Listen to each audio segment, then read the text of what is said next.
Olá pessoal, tudo bem? Eu sou o professor Leonardo Greco e vou acompanhar vocês nos estudos referentes ao Enem. A nossa sequência de aulas agora vai tratar especificamente da globalização, mas mais diretamente com relação às crises econômicas pelas quais, a crise econômica, na verdade, pela qual nós passamos ao longo do século XXI, nosso século que está recentíssimo, né? E como que essa crise afetou a economia e a sociedade mundo afora, ok? Esse sou eu, bonito, né? Nem tanto.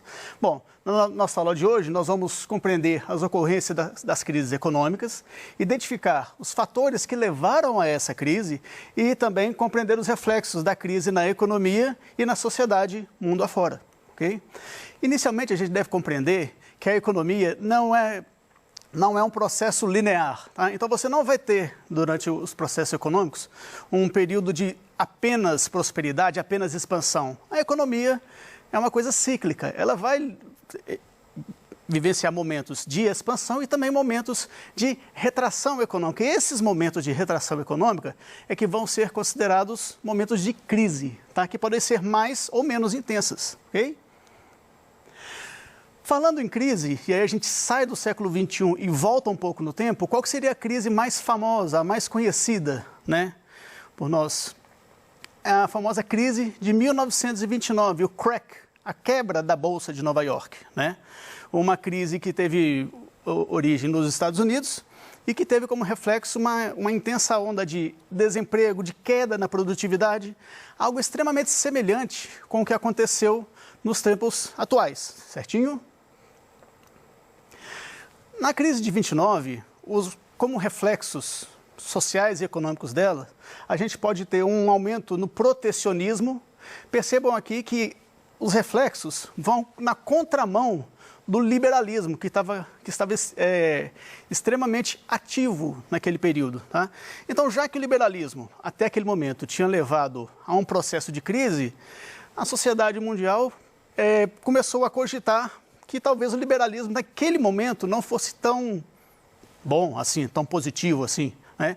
Então, por isso, ocorreu uma onda de protecionismo, ou seja, cada país buscou elementos para preservar a sua economia, tá? Retração econômica, claro, em momentos de crise você tem, infelizmente, queda nos níveis de emprego, queda na produtividade, né?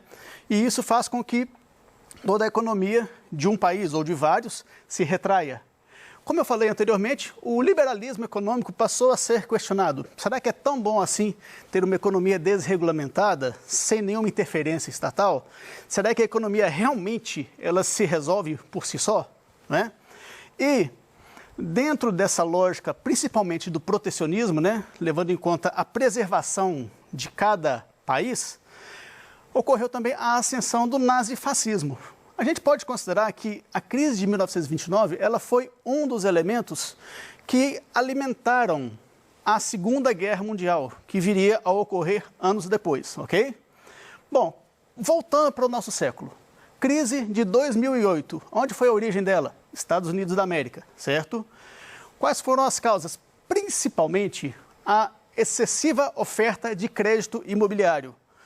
Uma coisa bastante característica da cultura norte-americana é a concessão de crédito imobiliário para as famílias, a famosa hipoteca, né?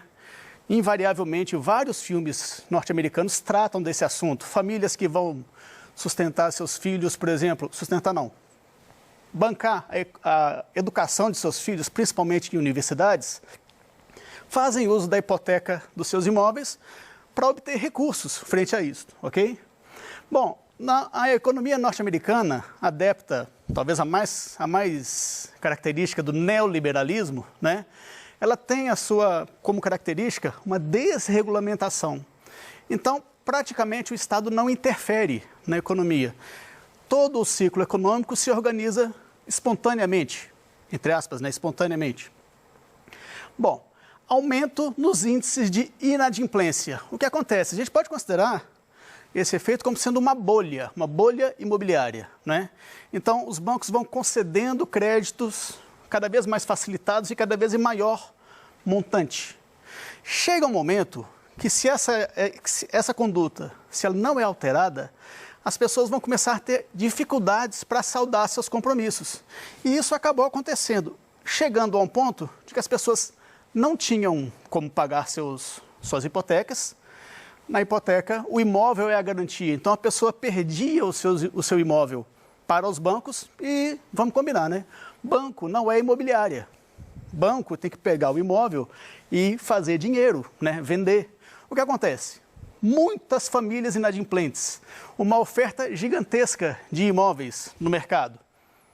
Lei da oferta e da procura. Quando você tem muita oferta, o que acontece? O preço despenca, não é?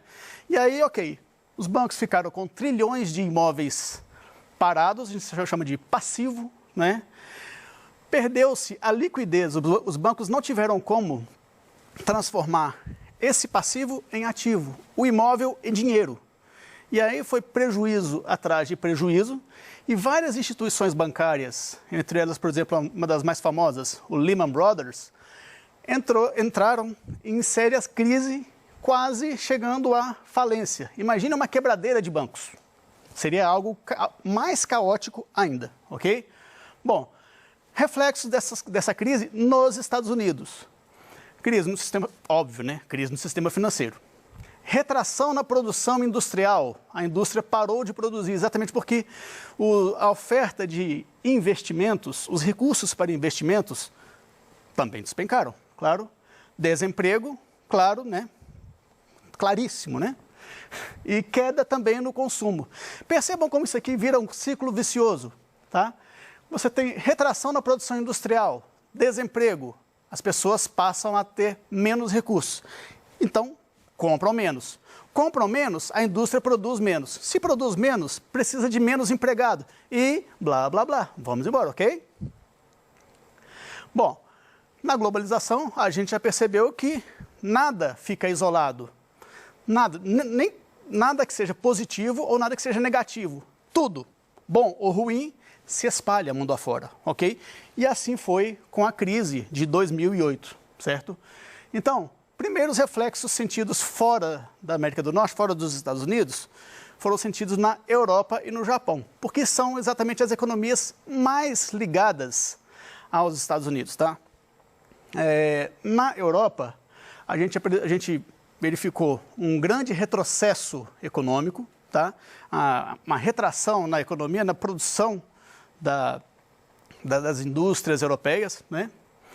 Aumento no protecionismo, na defesa, cada país defendendo o seu lado, né? Protegendo a sua indústria, os seus empregos, né? Aumento nos casos de xenofobia. O que é xenofobia? Você ter aversão ao estrangeiro, você acreditar que aquele estrangeiro que está vivendo no seu país, ele é um intruso, ele está atrapalhando, ele está roubando os seus empregos, tá?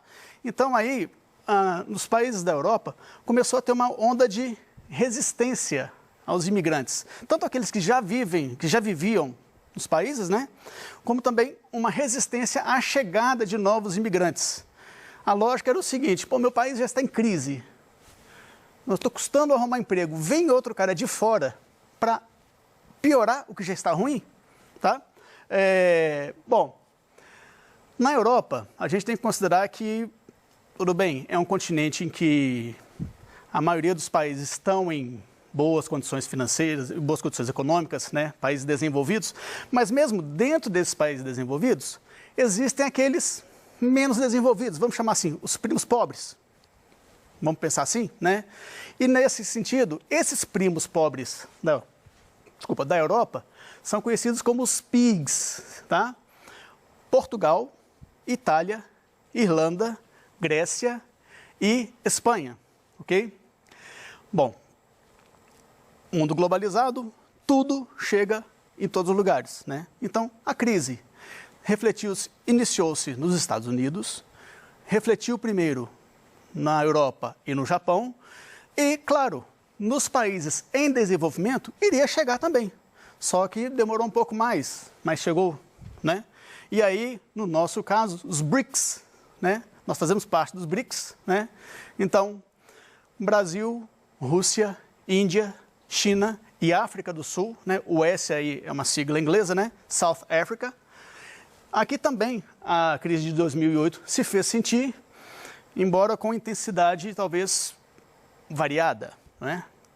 Bom, claro, a sociedade mundial reagiu a essa crise, tá? Então, por exemplo, na América do Norte, nos Estados Unidos, nós tivemos o movimento Occupy Wall Street.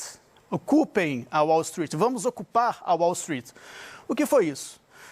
A sociedade civil norte-americana fez manifestações no coração financeiro de Nova York, talvez coração financeiro do mundo, né? Qual foi o mote, qual foi a motivação para essa movimentação? A sociedade dizia o seguinte: nossas famílias estão em crise, nossas pessoas não têm emprego. E aí o que o governo norte-americano faz? Ao invés de socorrer a sociedade, socorre os bancos. De fato, ao ocorrer a crise de 2008, o governo norte-americano deu uma ajuda trilionária ao seu sistema financeiro, exatamente para evitar a quebra desses bancos. Então, esse foi a maior motivação para essa manifestação, ok? Mundo afora, bom, a gente sabe que anualmente em Suíça, na cidade de Davos, né, acontece o Fórum Mundial Econômico. Para contrapor a esse Fórum Mundial, foi criado, no mesmo período, né, o Fórum Social Mundial, exatamente para discutir as questões sociais, né, mais especificamente para criticar a postura dos grandes bancos, das grandes economias, frente aos grandes problemas sociais pelos quais a sociedade mundial, né, a sociedade dos vários países em níveis diferentes passa, ok? Falando dos primos pobres, dos PIGs, né, em um deles, a crise de 2008 bateu com muito mais intensidade, foi a Grécia. A gente pode considerar que a Grécia foi um país que quase que quebrou, quase que faliu. Não por acaso, na Grécia, houve um período de uma greve, por exemplo, geral, que durou quase um mês. E aí, as manifestações, elas começaram a ser extremamente intensas. Ok? Bom, eu gostaria de propor a vocês agora uma prática e depois uma pequena reflexão sobre a questão da globalização, ok? Uma questão do Enem, que foi disponibilizada em 2015, para a gente poder trabalhar um pouquinho agora, certo? Vamos lá. Até o fim de 2007, quase 2 milhões de pessoas perderam suas casas e outros 4 milhões corriam o risco de ser despejadas. Os valores das casas despencaram em quase todos os Estados Unidos e muitas famílias acabaram devendo mais por sua casa do que o próprio valor do imóvel. Percebe esse problema? Isso está detalhando um pouquinho mais o grande problema que a sociedade e o setor bancário enfrentou nos Estados Unidos. Lembrando de novo, vou repetir, eu já falei, né? Banco não é imobiliária. Às vezes, para os bancos, hipotecar, pegar de volta o bem que foi dado como garantia, era algo extremamente complicado. Tá? Numa situação normal, em que a economia está fluindo, está produtiva, está próspera, tudo bem pegar um imóvel, porque rapidamente você vai ter liquidez com relação à possibilidade de hipotecar e buscar o imóvel e fazer com que o imóvel possa ser comercializado, leiloado e a partir daí se obter o recurso, certo? Bom, inicialmente restrita, a crise descrita no texto atingiu proporções globais devido a o quê? A opção correta seria a opção C, interdependência do sistema econômico. Vamos relembrar um pouquinho, né, essa questão da globalização. Características da globalização, né? Você tem uma disseminação da informação, A globalização, ela prima por uma agilidade extrema nas telecomunicações, por exemplo, né? Internet, etc. Então, tudo que ocorre em qualquer parte do globo, rapidamente afeta toda a sociedade. Um exemplo bem prático que nós estamos tendo agora é a questão do novo coronavírus, né? A gente teve a infecção na China e rapidamente, devido à dinamização das inter-relações, o coronavírus acabou se espalhando mundo afora, chegando até aqui no Brasil, né? Disseminação, melhor dizendo, desculpe, disseminação de conhecimentos, né? A informação, né? Um fato positivo ou negativo rapidamente é conhecido por todos, né? Todos tomam conhecimento disso.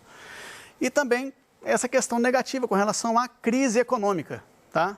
A crise, ela afetou os norte-americanos, afetou os Estados Unidos e acabou afetando também todos os outros países, inicialmente a Europa e Japão, mas já falamos sobre isso, né? Não precisamos voltar, né? Graças a Deus. Muito bem, pessoal, eu vou fazer só uma revisão com vocês, rapidamente. Na aula de hoje vimos que a economia não é algo linear, oscila entre expansões e retrações ou crises, né? Então, há momentos em que a economia vai estar próspera, vai estar dinâmica, as indústrias vão estar produzindo muito, o setor de serviços vai estar aquecido, os empregos vão estar sendo extremamente disponíveis, né? Mas vai haver momentos também em que a economia, no geral, né, ela vai desaquecer. Então, vai haver momentos em que, por exemplo, se houver um período de superprodução, vamos fazer uma misturinha com a história, um pouquinho só? Vamos lembrar um pouquinho da Revolução Industrial na Inglaterra? Conforme a Revolução Industrial ia se desenrolando, houve um período, no século XIX, que a produtividade das indústrias na Europa, em geral, ela ficou extremamente aquecida, tá? Então, produziu-se mais do que, por exemplo, a sociedade europeia era capaz de consumir. E aí isso começou a gerar estoque, e aí gerou um problema, porque para a indústria, estoque é sinônimo de prejuízo, né? Então, é só um exemplo curto para perceber como que até uma produção muito boa, muito eficiente, dependendo da situação, ela pode levar a uma crise, ok? E lembrar também, né, finalmente, o processo de globalização potencializou a crise imobiliária iniciada nos Estados Unidos. E em 2008 para frente, né, tornou-se uma crise mundial, tá? Afetou a todo o planeta, sem exceção, mas não igualmente. Uns países sofreram mais, outros menos, beleza? Bom, lembrar também que a globalização desencadeou também momentos de reação à crise em todo o planeta. Chama mais atenção a questão da reação da sociedade civil norte-americana, como eu coloquei ali o exemplo da Occupy Wall Street, vamos ocupar a Wall Street, né? Uma reação da sociedade considerando injusta a postura do governo norte-americano, ao invés de privilegiar, ao invés de socorrer os seus trabalhadores, a sua sociedade, que estava passando por crise, desemprego em massa, muitos haviam perdido suas casas, devemos lembrar disso, levar isso em conta, né? O governo norte-americano, ele optou por não se preocupar com isso nesse primeiro momento e socorrer as instituições bancárias. Uma ajuda trilionária, né, como eu já falei anteriormente, para que essas instituições bancárias não viessem ou a quebrar ou a retirar os seus bancos, as suas unidades, do território norte-americano. Certinho? Bom, como vocês podem ver, nem tudo é totalmente positivo, nem tudo é totalmente negativo. Então, a globalização, ao mesmo tempo em que ela espalha informação mundo afora, compartilha diversas culturas, bens de consumo, ela também compartilha crises, né? Então, vamos dizer assim, talvez esse seja o lado mais negativo da globalização, talvez, não é? Então, pessoal, eu queria agradecer a vocês por essa primeira oportunidade, agradecer e, ao mesmo tempo, me desculpar por eventuais falhas. Eu sei que deu uma gaguejadinha, uma travadinha, mas espero que eu tenha sido útil com vocês, ok? Muito obrigado e até a próxima oportunidade.